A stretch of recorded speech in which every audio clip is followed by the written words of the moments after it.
যে পানিতে আমাদের ভাব নষ্ট করে তারা নিশ্চয়ই শিল্পী নামের অযোগ্য।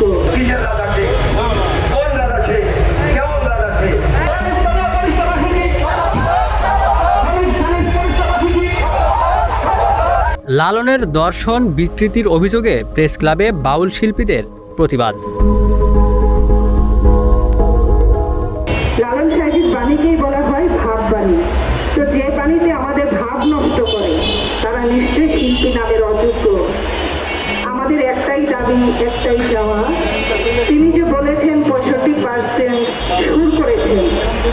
ব্যক্তিগতভাবে আমি বলি, সাইজির বাণী এ পর্যন্ত যতগুলো আমি শুনেছি এবং পূর্বে যারা দেহত্যাগ করেছেন এই বাউলের পথে নিজেকে ঝুঁকে দিয়ে, তাদের মাঝে শুনেছি 4টি ভাবধারায় সাইজির বাণী সুর করা আছে।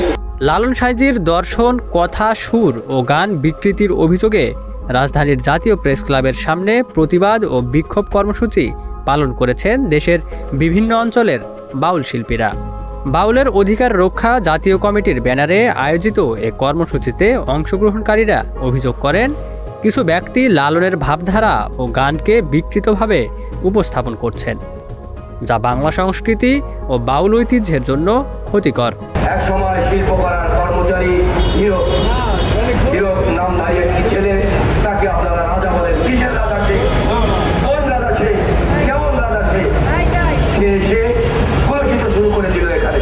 প্রিয় দেশবাসী, একটি কথা না বললেই নয়, অনেকদিন পূর্বে এই শফি মণ্ডল যখন চ্যানেল আইতে আমাদের আব্দুর রহমান বয়াতির একটি গান ছেড়ে দে নৌকা মাঝি যাবো মদিনায়, এই গানটি আপনারা সকলেই শুনেছেন, পৃথিবীর সব মানুষ শুনেছে। এই গানকে সে বিকৃত করেছে।